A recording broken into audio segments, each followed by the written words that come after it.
नमस्कार, सीएनबीसी आवाज Motilal Oswal live studio में आप सभी का स्वागत है। आप देख रहे हैं ट्रेडर्स हॉटलाइन। मैं हूं आपके साथ श्रेया ठाकुर। देखिए, हफ्ते का पहला कारोबारी दिन और मार्केट एट डेज हाई। शानदार रैली आज मार्केट में देखने को मिल रही है। आप निफ्टी देखिए करीब 201 अंकों की बढ़ोतरी और 24,251 के लेवल पर कर रहा है कारोबार। बैंक निफ्टी में भी शानदार रैली, 500 अंकों से ज़्यादा की बढ़ोतरी।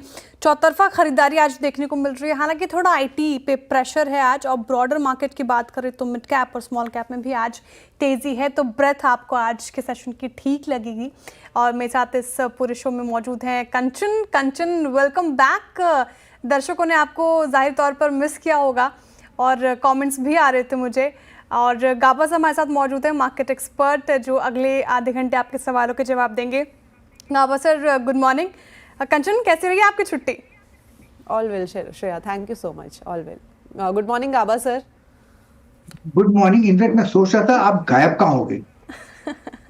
मैंने कुतुब मीनार का फोटो पर तो देखा था। जी, गायब नहीं, जल्दी वापस लौट के आ गई। Welcome back. Thank you so much sir, thank you. ठीक है, तो शो में अब आगे बढ़ते हैं। सबसे पहले गाबा साहब ये बताइए कि मार्केट में जिस तरीके से आज के सेशन में रैली देखने को मिल रही है, रिलायंस जो अपने आप में एक बड़ा सेक्टर है, उसकी बदौलत आज मार्केट में एक रैली है। साथ ही बैंक्स भी देखिए, पीएसयू बैंक्स भी काफ़ी ज़्यादा कंट्रीब्यूट कर रहे हैं। स्ट्रैटेजी क्या होगी आज के लिहाज से? ट्रेडर्स और इन्वेस्टर्स को क्या अप्रोच अपनानी चाहिए, क्या हिदायत? वेल, रिलायंस से तो हेल्प किया है, नो डाउट अबाउट इट, लेकिन निफ्टी और बैंक निफ्टी दोनों ही में एक अपमूव नजर आता है। मेरे ख्याल से निफ्टी अब ट्रेड कर रहा है, फ्यूचर की बात कर रहा हूँ, 24,390। मुझे लगता है 24,500 तक जाने की पूरी संभावना है। इसमें अपमूव है। और ये जो रिसेंट हाई हमने देखा है 2-3 दिन पहले का, वो भी शायद पार कर ले। और बैंक निफ्टी में भी तेजी है। मेरे ख्याल से 55,460 के आसपास फ्यूचर ट्रेड कर रहा है। मुझे 54,700, 54,800, हो सकता है 55,000 जा चला जाए, क्योंकि इसमें स्ट्रेंथ है दोनों में, निफ्टी और बैंक निफ्टी। और बैंक निफ्टी अप्रूव मिलेगा तो निफ्टी को थोड़ी एक सपोर्ट मिल जाता है। तो यस, दोनों ही अप है फ्यूचर्स।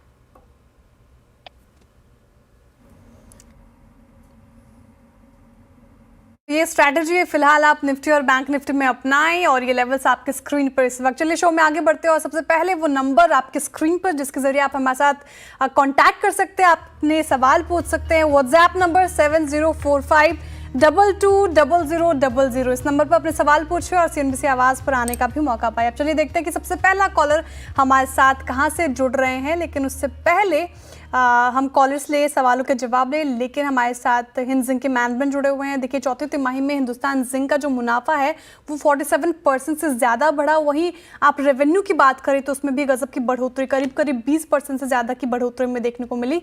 क्वार्टर 4 नतीजों और फ्यूचर प्लान पर बात करने के लिए हमारे साथ जुड़ चुके हैं कंपनी के सीईओ और whole time director Arun Mishra ji. Arun ji, बहुत स्वागत है आपका सीएनबीसी आवाज़ पर। सुप्रभात सर।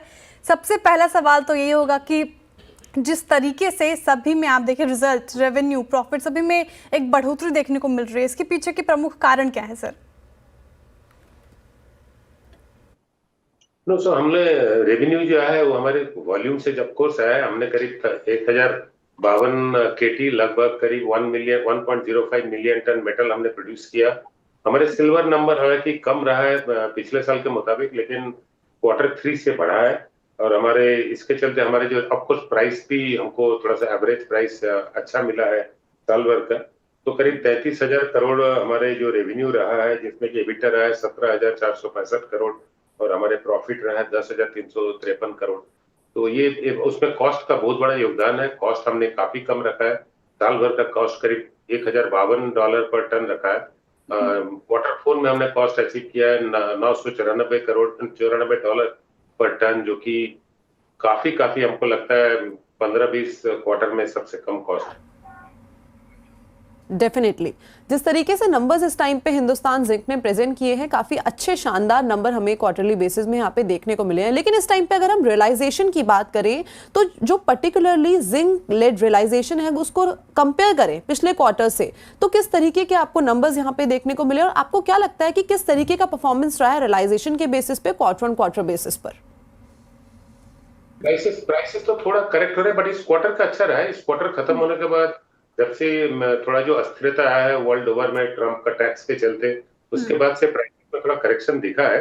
बट वो 2500 तक जा चुका था, फिर उससे उभर करके आया है अभी 2600 $2750 के आसपास है। अब मुझे लगता है कि आगे चल के $2750 पर टन तक की जिंक का प्राइस जाएगा। अगला 6 महीना तक ऐसा ही रहेगा, जब तक ना ये वाले मामले है वो सेटल कर जाता है अपने आप में, नया सप्लाई लाइन एस्टेब्लिश हो जाता है, तब तक की सिचुएशन रहेगा। हालांकि सर आपने थोड़ा जिक्र भी किया, लेकिन जिस तरीके से आप भी मेंशन कर रहे थे करंट जियोपॉलिटिकल टेंशंस को देखते हुए, इंटरनेशनल मार्केट की बात करूं तो जिंक और सिल्वर के प्राइस आने वाले आपको 2 से 3 क्वार्टर्स में, इसको कैसे देख रहे हैं आप? नहीं, रैली जो अभी गोल्ड में चल रहा है वो सिल्वर में चलेगा। टाइमिंग गैप है। इंटरनेशनल मार्केट में सिल्वर का प्राइसेस और बढ़ेंगे, बिकॉज मनी मार्केट में थोड़ा अस्थिरता है, जिसके चलते लोग अपना दिशा मोड़ रहे हैं इन्वेस्टमेंट का, जो प्रेशियस मेटल है उसके तरफ। तो गोल्ड के बाद, क्योंकि बैंक्स जो है, फॉरेन बैंक्स जितने हैं, उन लोगों ने अपना, क्योंकि बॉन्ड मार्केट अफेक्ट कर गया यूएस का, तो लोग जो है गोल्ड। उसके बाद जो मिडिल क्लास या तो लोअर मिडिल क्लास तबके के लोग हैं, क्योंकि गोल्ड प्राइसेस 1 लाख छू चुका है, तो वो गोल्ड को हटा करके सिल्वर की तरफ जाएगा इन्वेस्टमेंट में। पैरेलली जो रिन्यूएबल पावर का डिमांड है, जो कम्युनिकेशन का एक्सपेंशन हो रहा है वर्ल्ड ओवर, तो सिल्वर का डिमांड बढ़ता रहेगा। तो सिल्वर का प्राइस करीब $33 30 ग्राम का है, तो बढ़ करके मुझे लगता है $37 30 ग्राम के लिए तो वहां तक पहुंचेगा। ओके सर, अब कैपेक्स पर भी मैं अपना सवाल पूछना चाहूंगी। देखिए Q4 में कैपेक्स कैसा रहा, ये सवाल। दूसरा, आप इसकी गाइडेंस क्या दे रहे हैं इस वक्त? तो कैपेक्स हमने पिछले साल बोला था लगभग $300-350 मिलियन खर्चा करेंगे, तो लगभग उतना ही हमारे खर्चा हो रहा है। हमारे जो मेजोरिटी पोर्शन रहता है माइन डेवलपमेंट का, वो हमने सही खर्चा किया है। हमने बोला था कि जो ग्रोथ करेंगे, रोस्टर बनाएंगे, उसमें हमने खर्चा किया है। जो रोस्टर अभी 15 मई या 20 मई तक कमीशन हो जाना चाहिए। पैरेलली हमने फर्टिलाइजर प्लांट में पैसा लगाया, तो वो इसी सारे प्रोजेक्ट का जो आखिरी दौर का जो कॉस्ट है, वो लेने से इस साल $250 मिलियन तक हम लोग खर्चा करेंगे। बट अभी हम लोग काम कर रहे हैं ग्रोथ प्रोजेक्ट में $1 मिलियन टन एक्सपेंशन करने के लिए, लेड जिंक कैपेसिटी को और सिल्वर कैपेसिटी को 1500 से 2000 टन ले जाने के लिए। तो उसके लिए जो कैपेक्स लगेगा वो अलग, वो अभी तक अनाउंसमेंट नहीं हुआ है। मुझे लगता है और 1 से 3 महीने का अंदर में हम लोग उसको अनाउंस करेंगे। उसका अपना एक पूरा अकाउंटिंग रहेगा कि उसका कैपेक्स कितना है, कितना रहेगा, पेबैक पीरियड क्या होगा। तो ये बात हो गई केपेक्स की, और आने वाले जो हमें फिनेंशियल ईयर देखने को मिल सकता है, करंट फिनेंशियल ईयर में केपेक्स का आउटलुक किस तरीके का रहेगा। लेकिन सर एक आउटलुक मैं आपसे और पूछना चाहूंगी, वो है फर्टिलाइजर। आने वाले टाइम पे आउटलुक के साथ साथ स्ट्रैटेजी इस सेक्टर में आप किस तरीके से देख रहे हैं, पर्टिकुलरली फर्टिलाइजर सेगमेंट में? फर्टिलाइजर में हम लोग शुरू में 5 लाख टन का प्लांट लगा रहे हैं। अगर वो ठीक ठाक लग गया तो उसके बाद और 5 लाख टन का प्लांट उसी लोकेशन पर लगाएंगे। इसमें आइडिया यही था कि हम जो एसिड प्रोडक्शन करते हैं, वो 98% कंसेंट्रेट सल्फ्यूरिक एसिड हमको ट्रांसपोर्ट करके पूरे वेस्टर्न इंडिया में हमको बेचना पड़ता है, बहुत तरह के इंडस्ट्री को। उसके बदले में हम, और वेस्टर्न इंडिया में हर साल करीब 5 मिलियन टन डीएपी इंपोर्ट होता है। तो उसके जगह में 5 लाख टन डीएपी इंपोर्ट होता है, तो उसके जगह में हम अगर 1 लाख टन डीएपी बना करके मार्केट में बेचे तो वो लोगों को मिलेगा। बिल्कुल बिल्कुल सर, बहुत शुक्रिया हमारे साथ जुड़ने के लिए, तमाम सवालों का जवाब देने के लिए। मन था और बात करूं, लेकिन समय इतनी ही इजाज़त दे रहा है। बहुत शुक्रिया सर आपके समय के लिए। चलिए अब शो में आगे बढ़ते हैं और देखते हैं सबसे पहला कॉलर हमारे साथ कहां से जुड़ रहे हैं। एक बार स्क्रीन पर रखते हैं, लेकिन उससे पहले एक और मैनेजमेंट हमारे साथ जुड़ रहे हैं। लाल पैथ के मैनेजमेंट से बात करते हैं। देखिए चौथी तिमाही में डॉक्टर लाल पैथ्स ने अच्छा परफॉर्म किया है और प्रॉफिट और रेवेन्यू के मोर्चे पर देखें तो वहाँ पे बढ़ोतरी देखने को मिली है।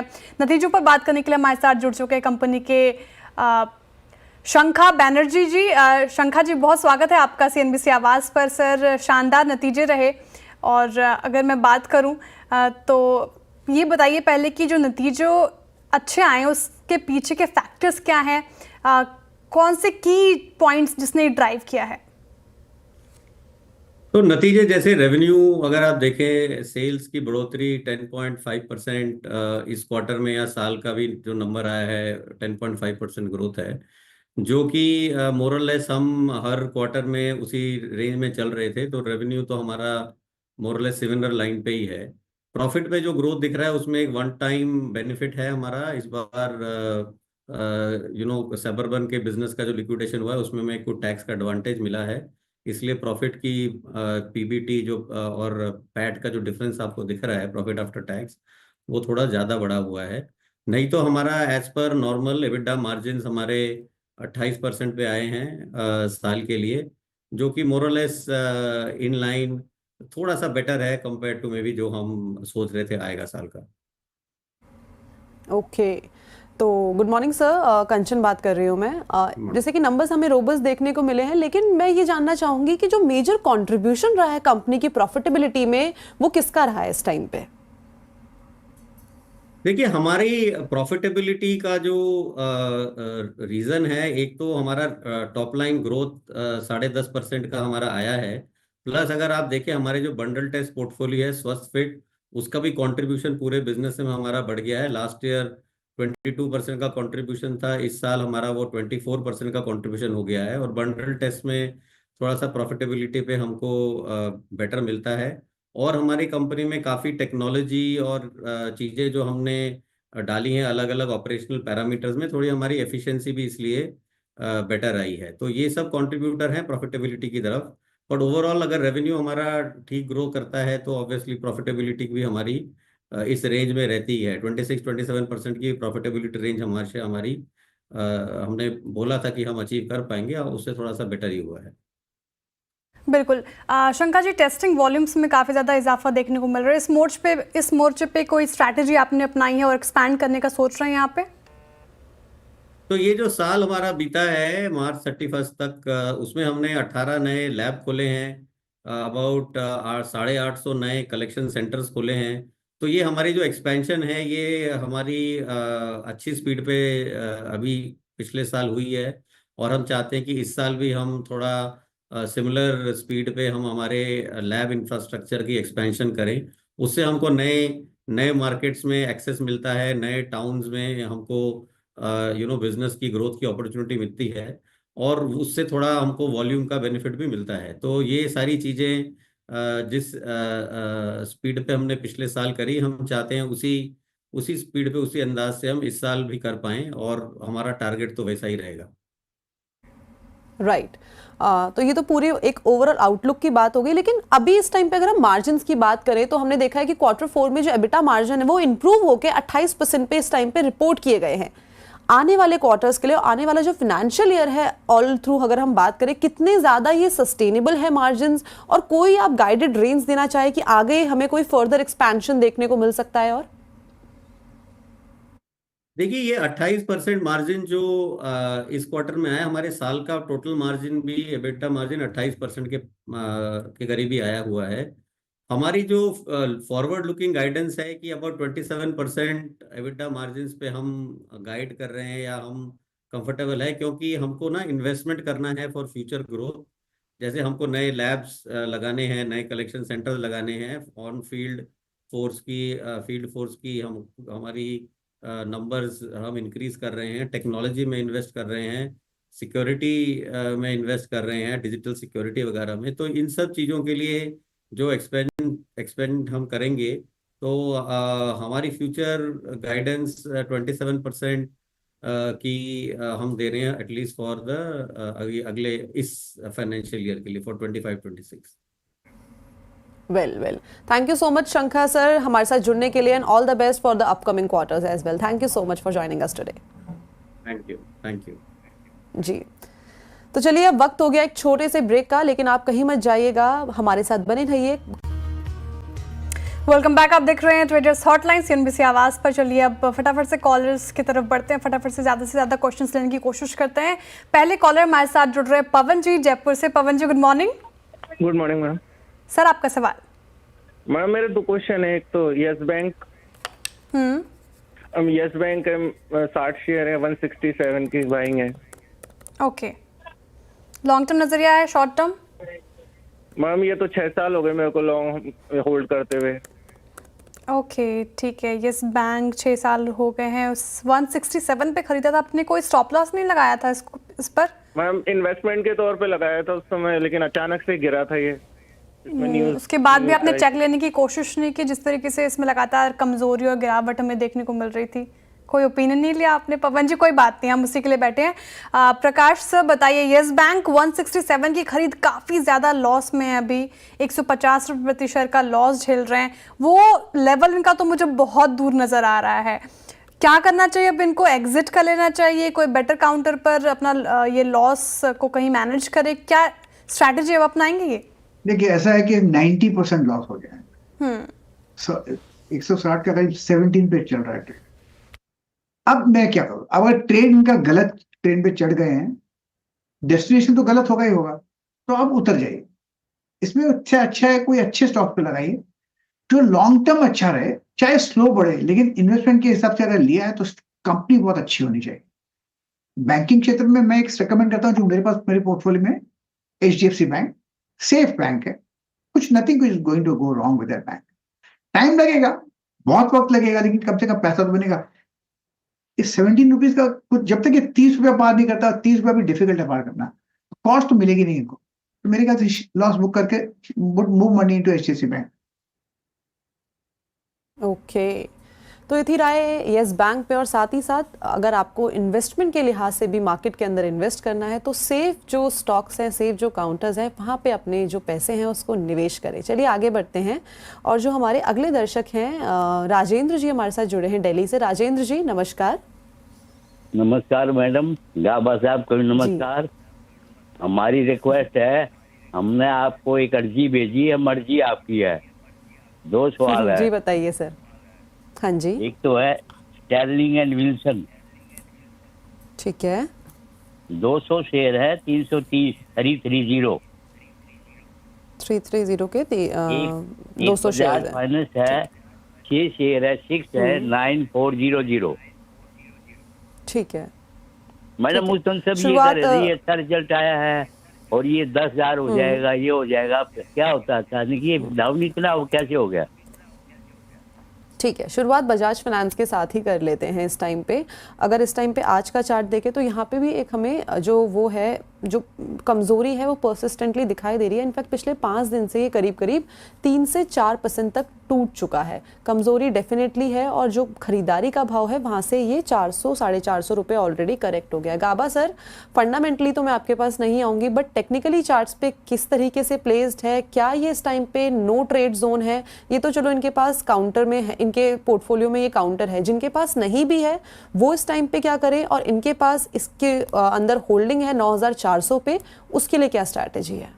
देखिए बजाज फाइनेंस का जो स्टॉक है ना, इसमें काफी कंसोलिडेशन हुआ था मोर देन अ ईयर। उसके बाद जो ब्रेकआउट मिला 8000 में, बहुत ही बढ़िया मिला।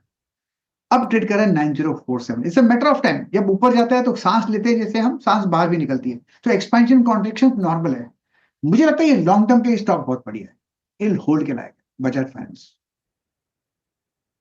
तो गाबा सर, ये तो बजाज फाइनेंस के ऊपर हो गई बात। इनके पास एक स्टॉक और है, स्टर्लिंग एंड विल्सन, 330 की खरीद है और जो नंबर ऑफ शेयर्स है इनके पोर्टफोलियो में दैट इज 200, यानी कि यहाँ से भी करीब करीब ये 35 रुपये तक पर शेयर करेक्ट ऑलरेडी हो गया है। और आज भी इसमें जो कमजोरी है 5% तक की हमें देखने को मिल रही है। आगे का टेक्निकल चार्ट्स पे किस तरीके का आउटलुक है? मैं चार्ट निकाल लेता हूँ इसका। मेरे ख्याल से स्टर्लिंग विल्सन की बात कर रहे हैं, राइट? हाँ जी। मैं चार्ट, उसका नंबर है शायद स्टर्लिंग विल्सन, मेरे को मिल नहीं रहा है। स्टर्लिंग BSE कोड, हाँ मिल गया, 542760 मिल गया 542760 SW16 524760। आई थिंक करीब 290 के आसपास ट्रेड कर रहा है। काफी गिरावट है फ्रॉम 800 टू 200। अब ये यहाँ पर अगर इनकी कॉस्ट कितनी है, मेरे ख्याल से इनको अभी फिलहाल होल्ड करना चाहिए। थोड़ा नीचे आ सकता है 250 के आसपास, फिर यहाँ से एक अपमूव मिलेगा। लेकिन लगता है 200 अगर होल्ड करता है 250 तो मेरे ख्याल से ठीक है। फिलहाल एक अपमूव मिला है, थोड़ा करेक्टिव मोड पर है, लेकिन होल्ड करने लायक है। यहाँ पर लॉस बुक नहीं करना चाहिए। ओके, स्टर्लिंग में लॉस बुक नहीं करना चाहिए, फिलहाल होल्ड करने की स्ट्रैटेजी आप अपनाएं। चलिए अब अगले कॉलर की तरफ चलते हैं और हमारे साथ कौन जुड़ रहा है वो देखते हैं। सुधीर झा जुड़ रहे हैं हमारे साथ ठाणे से। सुधीर जी सुप्रभात। सुप्रभात मैडम, सुप्रभात मैडम, सुप्रभात गाबा सर। सर मैं तो CNBC का रेगुलर मतलब व्यू करता हूँ इवनिंग टाइम में, मतलब आफ्टर ऑफिस आवर्स। और तो sir actually basis on that मैं इसके बेसिस पे मैं थोड़ा एनालाइज भी करता हूँ और शेयर भी इन्वेस्ट करता हूँ फॉर द लॉन्ग, मतलब एटलीस्ट फॉर द 6 मंथ्स। तो मेरा जस्ट एक क्वेरी था, मैं दो क्वेरी है। एक तो आरबीएल बैंक पे है, मैंने आरबीएल बैंक 190 पे लिया हुआ है 100 शेयर्स, और पार्क और होटल है हमारे पास 100 shares at the rate of 158। Sudhir ji, ये बताइए आप सिर्फ इवनिंग में क्यों देखते हैं सीएनबीसी आवाज, मॉर्निंग में क्यों नहीं देखते? क्योंकि ऑफिस है मैडम, ऑफिस रहता है ना, ऑफिस के आवर्स में। कोई बात नहीं, चलिए आज मॉर्निंग में जोड़ लिया आपको, अच्छी बात है हमारे लिए भी। पार्क होटल्स और आरबीएल बैंक, नजरिया लंबी अवधि का इन दोनों ही स्टॉक्स में? हाँ, फिलहाल तो लंबी अवधि का। ठीक है सर, तो पार्क होटल से शुरुआत कर लेती हूँ। 158 की खरीद है, 157 पे कारोबार कर रहे हैं, ना ही मतलब मामूली प्रॉफिट में, बहुत फ्लैट है आप इस पर्टिकुलर काउंटर में। पार्क होटल्स कैसा लग रहा है चार्ट्स पे ये गाबा सर? 1 महीने में तो ठीक ठाक रिटर्न दे दिया है, अपने पेयर्स के कंपैरिजन करें आप तो कैसा लग रहा है आपको चार्ट्स पे प्लेस्ड होटल? हालांकि होटल इंडस्ट्री को लेकर सभी ऑप्टिमिस्टिक हैं, आपकी स्ट्रैटेजी? देखिए, होटल इंडस्ट्री के हिसाब से ऑप्टिमिस्टिक तो है, लेकिन पार्क होटल्स में जो लिस्टिंग हुई है उसके नीचे ट्रेड करना, दैट्स द बिगेस्ट प्रॉब्लम। लेकिन लोअर लेवल से जो बाउंस मिला करीब 135 के आसपास से, और अब ट्रेड कर रहा है 158। अगर ये लोअर लेवल संभल जाते हैं तो मुझे लगता है थोड़ा रेसिस्टेंस आएगा 200 के आसपास, 200 की तरफ जा सकता है पॉसिबल। तो मेरे ख्याल से ये होल्ड होना चाहिए। ओके गाबा सर, एक सवाल और था आरबीएल बैंक पे, वो भी एक बार क्विकली आप बता दीजिए प्लीज। बिल्कुल, आरबीएल बैंक अच्छा लगता है मुझे। बैंक ट्रेड कर रहा है 200 के आसपास, मुझे लगता है नियर टर्म में 280 290 तक जा सकता है। तो आई थिंक इट्स अप। 185 में स्ट्रॉन्ग सपोर्ट जोन है, जो मूव मिला है आज, ये बढ़िया मूव है। बिल्कुल मेरे ख्याल से होल्ड के लायक है आरबीएल बैंक। और एक बार 300 पार कर लेगा फिर 400 भी जाएगा, लेकिन उससे काफी वक्त लगेगा। जैसे पैटर्न बन रहा है आरबीएल बैंक का, वो बेसिक फॉर्मेशन बन रहा है, basically means it can go up, positive है आरबीएल बैंक। वेल ओके, तो ये थी राय पार्क होटल और साथ ही साथ आरबीएल बैंक पे। Thank you so much Gaba sir, हमारे साथ जुड़ने के लिए, बढ़िया जानकारी शेयर करने के लिए। Thanks a lot for joining us today sir. Thank you जी, तो चलिए वक्त हो गया है ट्रेडर्स हॉटलाइन को यहीं पे रैप अप करने का, लेकिन आप कहीं मत जाइएगा, आप जुड़े रहिए श्रेया के साथ खिलाड़ी नंबर 1 में, और मैं आपके साथ जुड़ी रहूंगी सोशल मीडिया प्लेटफॉर्म के थ्रू। धन्यवाद।